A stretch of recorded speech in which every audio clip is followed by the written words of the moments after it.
This is Voice to Culture, a podcast for the modern day confused citizen. Hey, we're back with another episode. I'm your podcast host, Helen. I'm Kelly. I'm Michelle. I'm Amy. And I'm Carolyn.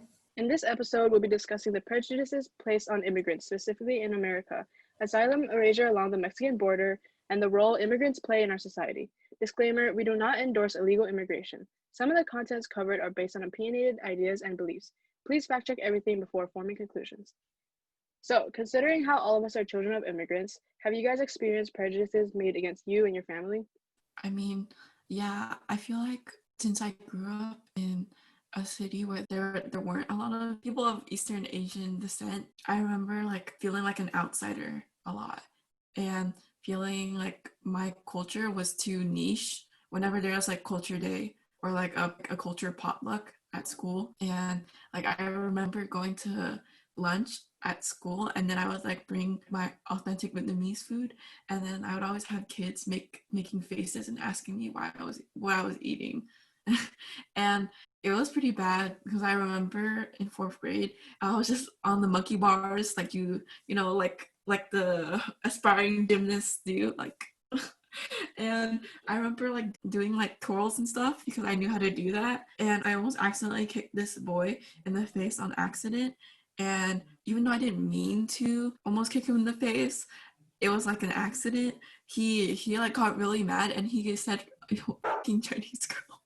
It was really like dumb. So I was like, what the heck? Why is this fourth grader like that? Like, it's clear that he would only learn something like that if he got that from the environment around him. Like, I think racism and a lot of the ingrained hate that we have in our society is something that we teach kids, because when kids are born, they don't really know anything. But as they grow up and they learn how society works, they start to take in how racism and discrimination has been happening.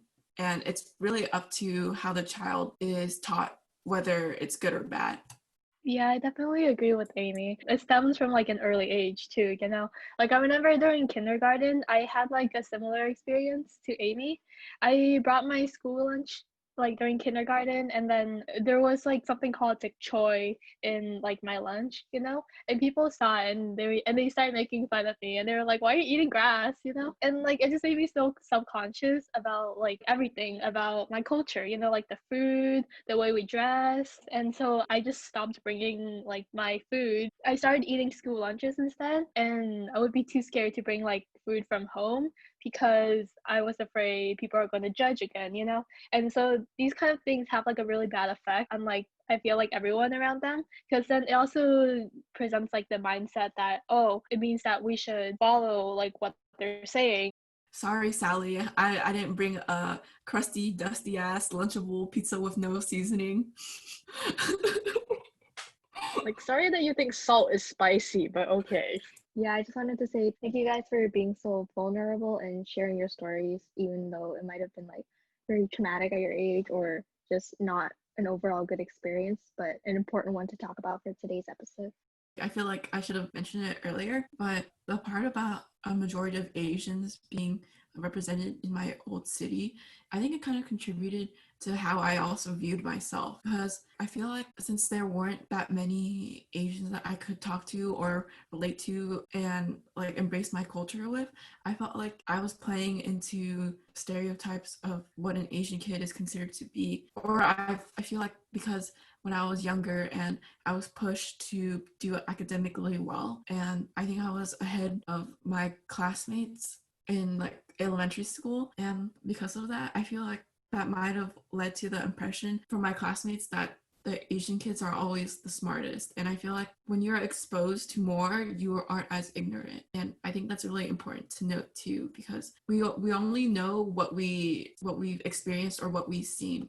I agree, Amy, that it starts from a young age, right? So you see this achievement gap in schools where you see like the Asian and white kids doing better on tests than Black and Brown and Indigenous communities, and you assume that, oh, it's because of culture or it's because of like upbringing, but you don't see how that mindset is perpetuated over and over again, as in like with the model minority myth.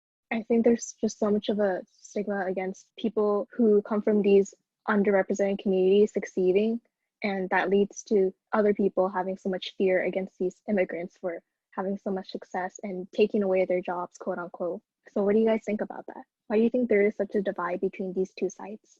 I think if anything, I remember that when there were labor unions that were directly against immigrants, they were just ignorant of the fact that immigrants were the ones taking the jobs that no one else wanted to take, because they needed to find their footing to be able to financially support themselves and, just become ingrained into the country. And like for me today, like as a Gen Z kid who is definitely more privileged than an immigrant, it's hard enough for me to find a job. So if it's hard for me to find a job, then just imagine someone who comes from a third world country who isn't able to speak that much English and doesn't have a lot of education to back them up. Exactly. People should be mad about like the corporations and businesses behind it, Like they're the people exploiting these immigrants and like the middle class, So why aren't you mad at them for doing that? Yeah, I agree with Michelle in that these corporations, the reason why they rely on immigrant labor is because not only is it cheaper, but it's more efficient than, say, an average US citizen who has labor union rights and has like minimum wages and has more leeway with being treated fairly. When you think about the produce that you buy, so like your strawberries, if you've ever wondered like how is this so cheap or how is this so affordable, it's because these farmers, a lot of them are undocumented immigrants, and that's why it's so affordable for you as a consumer. If you are fighting for the deportation of all illegal immigrants, you have to consider that the prices of what you consume is going to change, and your life is also going to be affected either directly or indirectly. And not to mention that when Kelly brought up the fact that most of the people who produce our vegetables, they're also working in severe working conditions because they're immigrants and for like a lower wage, like Kelly said, and they're continuing to work even when their health is at risk. For like example, the wildfires. Yeah, and they don't even have any personal protective equipment to help them because they won't afford them or their employer won't give it to them. You need to consider where your roots are coming from. So basically sit down, be humble. No, yeah, I was just thinking about it, like, especially because it was just Labor Day, like, the people who got a day off that day, it's like, I feel like we're more privileged, like, versus the people who we should be thinking, like, the workers who we should be thinking, which is the farmers and everyone who, like, those are the people who are, like, literally put food on our plate. Like, that's where we get all of our food. And yet those people, they didn't get a break on Labor Day. They don't really get any breaks. Like, they still have to work through so many, like, harsh conditions without any protection from like anyone. So yeah, it's interesting to think about like all these people who like go through so much and yet we don't really thank them enough. And also back to like why people fear immigrants. Like I don't know why, but I would say maybe because like it's different. Like I feel like the people who do fear immigrants are people who were born here and probably white and like your average Trump supporter, maybe, I don't know. But it's different from what they grew up. The environment that they grew up in, from what they saw, were okay. Everyone's white, blonde, blue-eyed, whatever, and it's just that it's like such a small fraction of what the world is like. But they don't see that, and then once they grow up, especially like now, like as more time passes, like obviously like more immigrants come in and stuff. They're seeing more of that, and they're like, whoa, like this is different from what I've known, and so like everyone fears change, like even if it is good. So I feel like a lot of people fear immigrants because of like the history that's being taught in schools. I feel like America has like a past of like fearing communism and like how communism is going to take over America, and America has always tried to limit communism, like with the Vietnam War, for example. And I think that because there's like this established fear of communism, people think that foreigners are supporting like communism, even though some of them are trying to escape it to a better place with more rights. That could be a factor to why like some people fear immigrants, because they think that by having more of these people from these communist countries come here, it's somehow spreading communism, and democracy is great. Yeah, I think like just the idea of like America, like that, like what Americans, I guess, have like perpetuated is that, like we're such, oh yeah, like we're a free country, we're a democracy, we're this great country that, allows you to express who you are and whatever. But when in reality, like it's not really that. Kelly touched on this like our last episode where she said that like America, like in comparison to the entire world, we're actually a lot more right than we think that we are. And yeah, so like we're not that liberal, I guess, as some people may think. And because many people like they go against that idea, they think that like, oh yeah, like we're like too liberal, we're radical, whatever.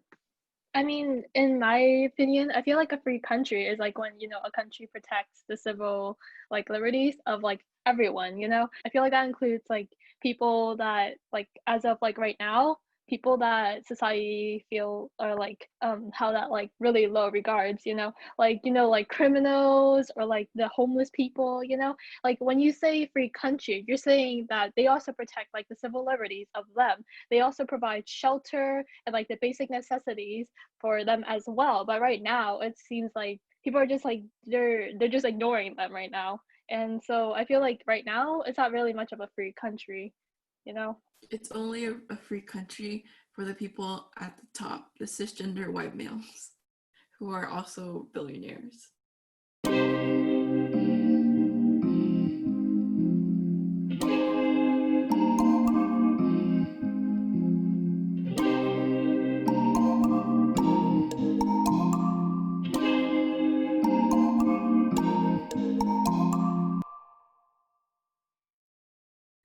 So basically, there's about 3 ways that you can immigrate to the United States.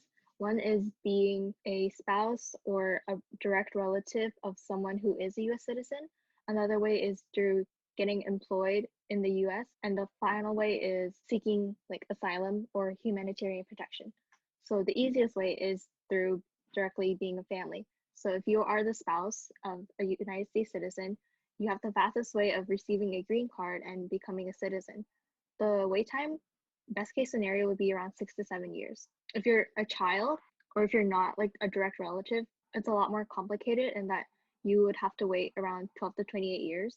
If you are the spouse or child of a lawful permanent resident, then your wait time will take around 11 to 13 years or 14 to 20 years, depending on where your home country is. So in the United States, there's a certain limit on the number of immigrants that can come from certain countries.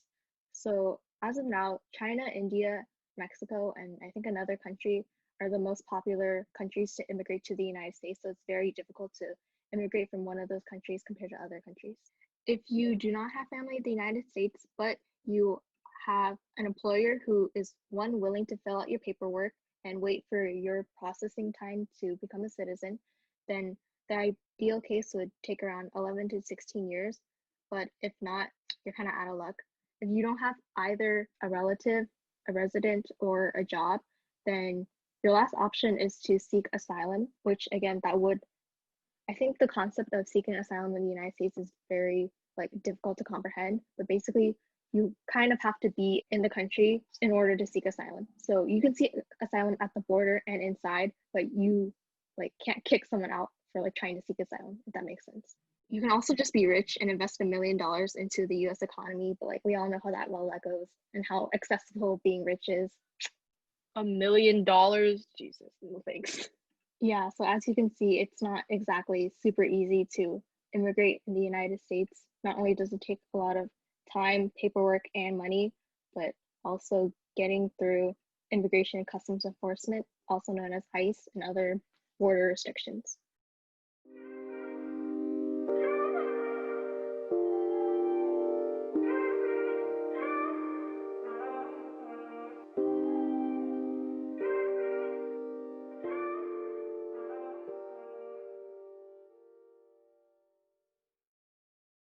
So DACA is a permit that protects you from being deported and allows you to work legally in the US. It's short for Deferred Action for Childhood Arrivals, and it's a program founded under the Obama administration with over 800K applicants. And recently, the Trump administration went against the Supreme Court, ruling that DACA should be restored, and now no new applicants are accepted. And undocumented immigrants, known as Dreamers, named after the DREAM Act, are becoming more affected during COVID-19 due to the ICE detention centers that are being established. Going against DACA like is something that I don't really understand, because people in the program, like, they work and they go to school and they're students, and these are people who, like, you know, like, they pay all their taxes, they do everything well. It's very, like, the regulations that DACA has, it's like, if you mess up, like, you're out. Like, if you get arrested once, you're out. Like, anything, like, you're standing on thin ice. And so the Trump administration is trying to get rid of it. Like, I don't really understand the point, because DACA is already such a hard program to stay in, and these people, like, actually work and go to school and are good citizens, and yet he's still trying to kick them out. Okay. Oh, and the ICE detention centers, oh my God. If anyone has seen those pictures, they're bad. Like, I truly, like children sleep. They don't have blankets. They sleep on the floor. They sleep with aluminum foil over themselves. It's just like a crazy, there's so many things, like, that are so wrong that happening. Like, they get gassed. Like, there's like a thread on Twitter where literally, like, they get gassed like every day. Like, these people come in with like huge like suits, so they're protected, and yet all these children and all these immigrants are just, they don't have any protection. They just get gassed. Like, I don't even know what the point is and why. Like, these are poor people who are just trying to get out of their really, really bad lives, like, wherever they're from, because they can't stay where they once called home. Like, that's not their home anymore, because they can't stay there anymore. So they're trying to get to a better place, and yet you make their lives even worse. That's not like an ethical thing to do, even. Like, I don't know. Also, like the way that ICE or Immigrations and Custom Enforcement, the way that they're handling this COVID situation in their detention centers is really like inhumane, because there's so many ICE workers who have tested positive and so many undocumented immigrants in those centers who have also tested positive for COVID. And the fact that they're trying to keep them there to, like, I guess, treat them, but also kicking out people who test negative, which, first of all, that doesn't even make sense. Like, why would you kick out people who test negative for COVID? But it just shows that they're literally trying to kill these people in the centers by having them in close quarters in unsafe conditions so that they get infected and then die.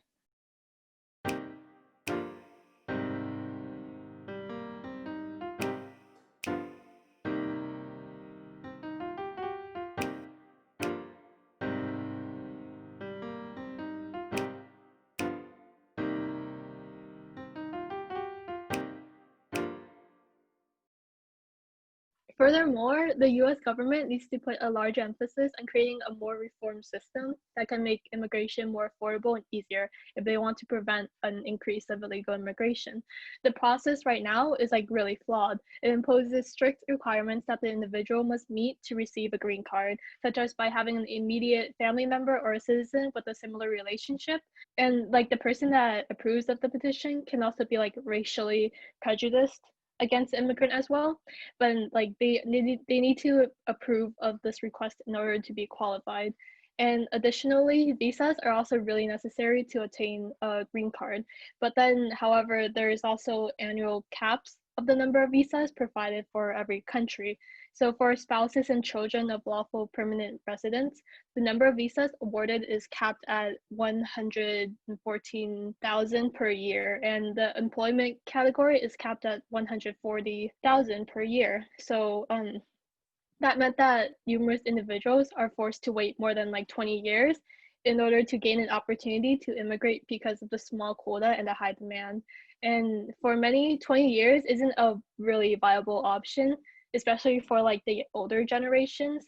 And I feel like the US government can always like increase the quota as a solution, because like the population has already increased by 30% and the economy has like doubled since the 1990s and prior to the coronavirus outbreak. But like despite that change, the capacity hasn't changed since that time.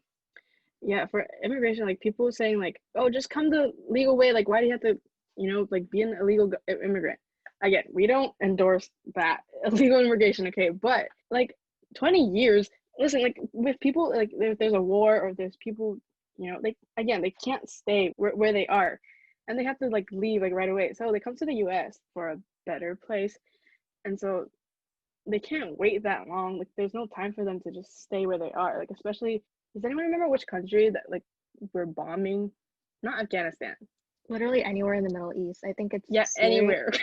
Yeah, Trump is banning immigration from Syria, Yemen, and some other Middle East countries, like all immigrants from there. But that doesn't change the fact that the American soldiers literally went there and terrorized their countries. So Yeah, and there's this video on Twitter that was like floating around of like American soldiers literally terrorizing like these children. They like held a gun to their face and were like joking around with it. And at the end, like they gave them candy because it was like just a prank. It was a joke. Like that's not funny to them. Like because they literally have the power to kill them and no one would have known. Yeah, so like to all these like the Middle East where like they're being bombed by the US. I was like these people they're trying to leave because like if they're getting bombed, like you want to stay? Like no. And they can't just wait. They can't wait like any longer. They have to go.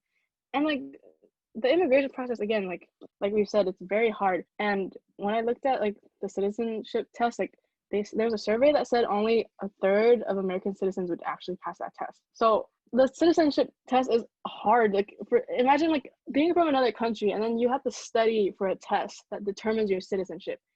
A test that like another language. in another language that like they have to learn when like people who are born here, people who are so proud to be American, like they can't even pass the citizenship test.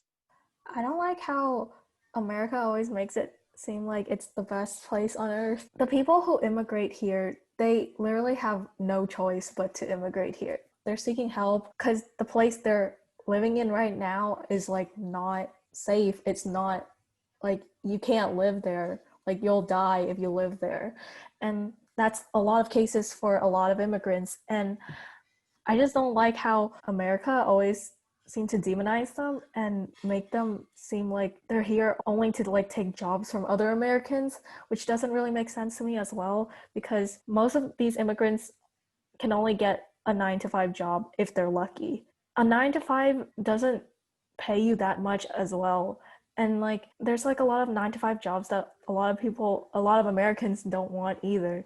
So I don't know why giving these people an opportunity to make their lives a bit better is so difficult for like a lot of Americans to accept. This is unrelated to what Carolyn said, because I completely agree with what she said. But like, I do think overpopulation is real because there's 7 billion plus people on the earth, and we don't have that many resources to like contribute to everyone, like to support everyone, because scarcity, economics. But the thing is that if overpopulation was such a big deal, then why are you pro-life? Because we're having more children now than we were before. And if you're so bothered by the fact that there's too many people, if someone can't support a child, why are you hating on them for not bringing them into the world and being responsible? Just my opinion. Listen, pro-lifers, y'all don't really care about life. You're anti-abortion. That's it. Like pro-lifers, literally, you only care about the fetus. You only care about like the abortion part of it. You don't actually care about like once they're out.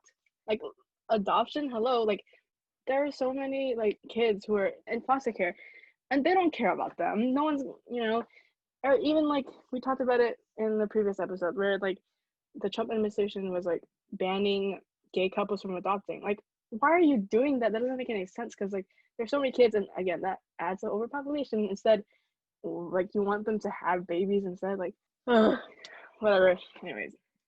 Furthermore, the cost of legal immigration are also like really expensive. The total filing fees to get a green card is $1,070. And if we add up all the costs in total required to obtain citizenship and like to come to the United States, the total falls to somewhere between $4,000 and $11,300. Like, how are you going to get that much money if you just immigrated and you came to the US to start fresh and you don't have any way to support yourself or pay for rent or groceries or just the basic necessities, but you still have to pay that much just to become a citizen so you can do those things. So it's just like it's so hard for people at the bottom to make their way back up. It's like only the people at the top can benefit, and like it's harder for anyone who's just trying to start to be able to make that rough climb. and become a US citizen. Yeah, it just goes to show how human value in the United States, in a capitalist society, it's how much you can bring to the table in terms of wealth or labor or some other form of a skill or necessity. People who say that immigrants should just come the legal way, a lot of them cite their own histories as an example by saying, oh, well, my parents or my family immigrated to the United States legally like 20 years ago and they were able to become citizens. So why can't you guys? And that argument doesn't take into account the historical changes to the immigration policies, even right now, as they're seeing it's a lot more expensive and a lot less efficient in immigrating to the United States, especially with caps on how many people can come from each country. And if you can contribute $1 million, then you're good to go. And it's like there needs to be a reform in the immigration process.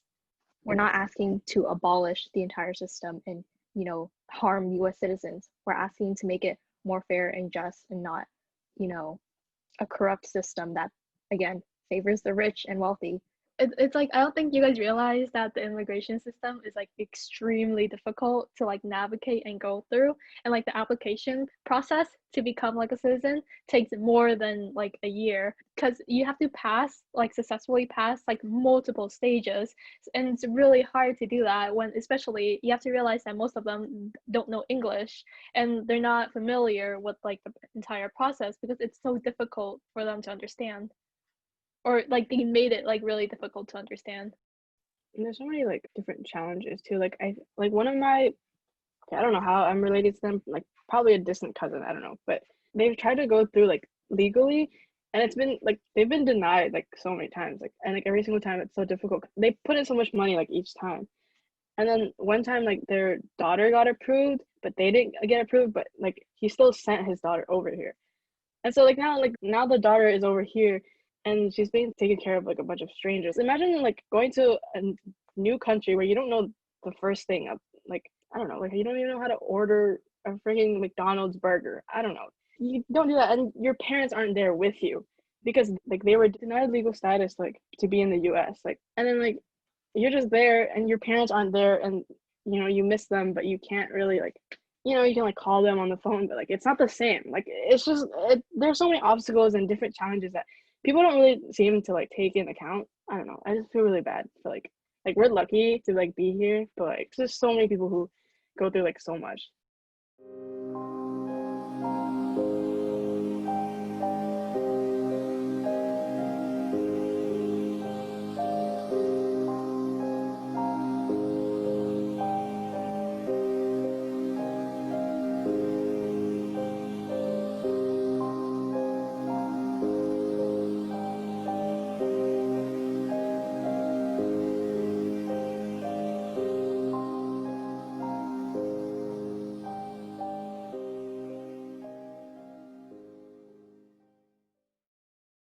So, adding on to what we said about the immigration process, when a lot of people think about the Mexican border, they think of the Trump administration building walls. Like, asylum is not really in a lot of people's minds, but for those from Mexico that seek asylum, they must wait along the border of Mexico until they are allowed to present their case to the US authorities. And a lot of people don't realize how dangerous this is because as they're waiting along the borders, they're also at risk of being kidnapped, being sexually assaulted, or being recruited to gangs. And it's very inhumane.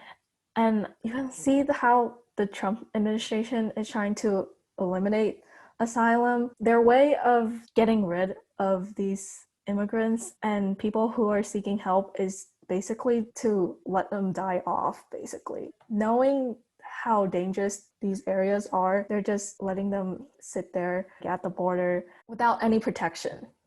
I think oftentimes a lot of politicians will say that illegal immigration is illegal no matter what.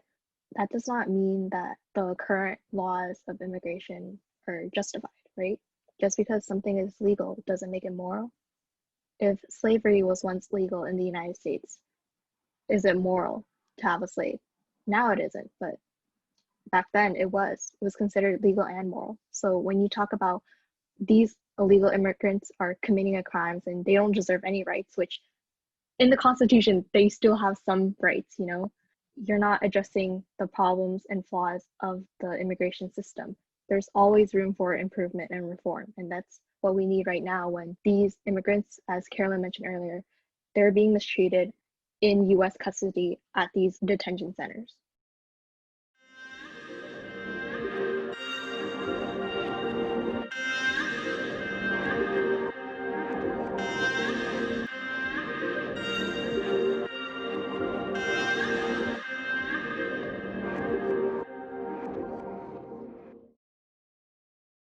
So immigrants pay billions of dollars in federal taxes each year. So federal doesn't just mean you buy an item at Walmart and they tax you for however much you spend.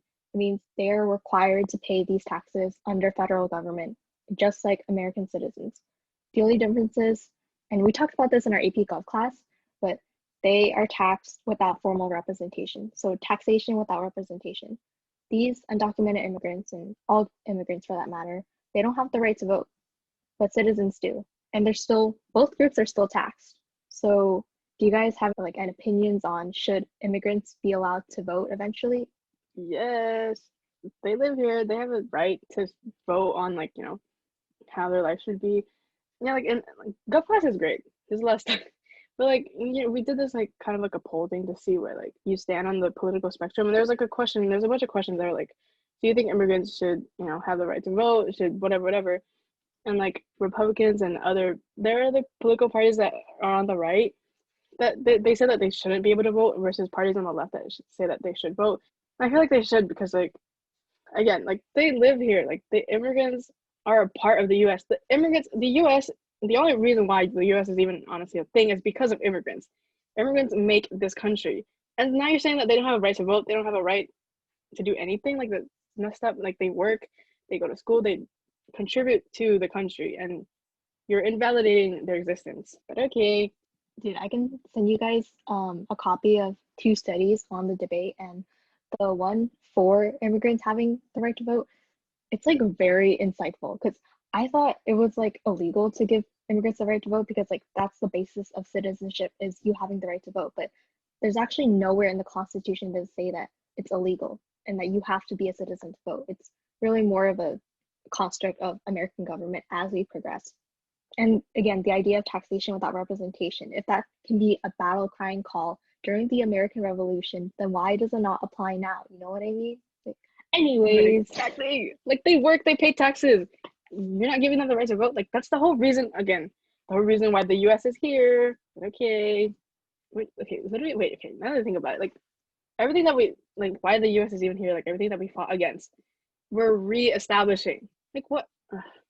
Okay. Anyways, we can like put this in if you want, but like the best countries thing we were kind of talking about, like the U.S. is not even like one of like the best countries to live in. Like I looked at the list, and the top countries are like Norway, Switzerland, Sweden, the Netherlands. Like all those countries are great.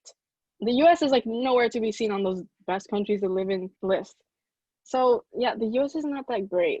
Sorry to burst your bubble, Karen, but oh, and people like there's a lot of people screaming at like immigrants and stuff like go back home, da da da, or like honestly, not even just immigrants. Like it could just be like POC. They're like go back home, and like we'll be like, this is our home. Like we live here, so how are you telling us to go back home? Like okay, I'll walk 10 minutes down the street and there's my house. Like I don't know, it's pretty frustrating, but yeah. Yeah, I don't get why people are always like, oh, go back to where you came from. Like, then go back to where you came from too. Like, no one was ever originally here except for Native Americans. And so, like, it really goes back to that point. Like, no one is illegal on stolen land. And, like, especially since, like, the beginning of COVID, when people were, like, accusing Asian Americans of being the reason why COVID was circulating, like, it's just so harmful. You can tell that there's just a divide in America as a society, and like even though we abolished slavery except for in prisons and mass incarcerations, like there's still ingrained racism and ingrained discrimination against other people, and it takes something as little as, oh, well, COVID-19 is a big deal. I don't take it seriously, but if it just takes like the mention of when COVID-19 just first started breaking out, people were so quick to point their fingers when we should really be uniting and working together. Because if we just all put on a mask, we would have been out of this situation. We would have lowered the curve even more. So I just think that like immigration is just another matter where America is divided and we're not very collectivist. We're more individualistic. I also think it ties back to capitalism as well, because in the United States, the culture here is very much you have to become a leader and you have to stay ahead of the curve and be competitive in order to succeed without regarding for your peers and the people, quote unquote, in like lower classes. And this is kind of a reason why people fear immigrants so much, is because when they see like successful immigrants or even like immigrants who are struggling, they immediately see themselves as above them or fear them, and they don't want to fight for other communities because they're so comfortable here and being in America and completely sheltered from whatever's happening from the rest of the world, that it's hard to first acknowledge that there are flaws in the immigration system, and then to also work to fight towards improving the system as a whole.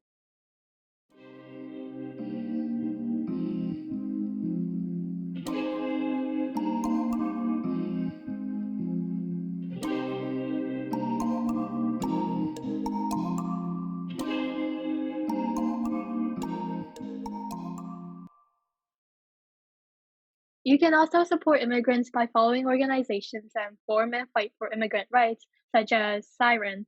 You can also donate and call your representatives and join rallies to fight and support immigrants, immigration. And the most important thing to do is to vote as well. Every vote matters and counts. And also to add on to that, for people who like say their vote doesn't count, just because it's a presidential election, it doesn't mean that all the other people don't count. You can still vote for other people that are in your local area that can change your community. Yeah, and for those of you who say that you support legal immigration, you can still fight for immigrant rights that way too, through voting for the policies that improve the system and through donating. As we said, you do not have to agree with why these immigrants come, but you do have to understand that how they're coming is not currently is not a good system, and you should be working and allying to support that. You know what I mean? Even if it doesn't come to like presidential, because the electoral college, but your vote does matter, especially like with representatives. And again, like representatives in electoral college, those are still people that we elect, still kind of corrupt, but you know, there's a lot of things that we can vote for. Like there's a lot of like measures and policies that you can vote for like locally that'll help like support immigrants or support anything that you know you want to support. So yeah, vote. If you're not registered to vote, go register. Even if you're 16 or 17, like if you're 16 or 17, you can still register to vote early, so that once you turn 18, you automatically are registered to vote. If you're 18 and older, go register to vote and then go vote. Period. Especially because the USPS is getting defunded. They don't have enough money. So please, mail, also with COVID-19, everything's very slow. So go vote early. Don't go last minute, or do like mail-in voting. Yeah. Okay, it was a lot. We'll have another episode entirely on the voting process and also how the youth can stay engaged. So yeah, look out for that. Okay. All right, that wraps up our discussion on immigration. Again, some of our commentary is opinionated and based on personal beliefs, but please note that our best interest is to start a conversation and to spread information. We'll make sure to link all of our sources that we cited in the description below. If you're interested in what we do and want to better understand what we're about, please check out all our socials. All ads are at Voice to Culture. If you like this episode, please give us a review or like and subscribe. Hit the bell icon to be notified every time we upload a video. Thank you so much for listening. We'll be back soon with another episode. Please stay safe and healthy, everyone. Bye. Bye. Wear a mask over your nose. Over your nose. Vote. Period.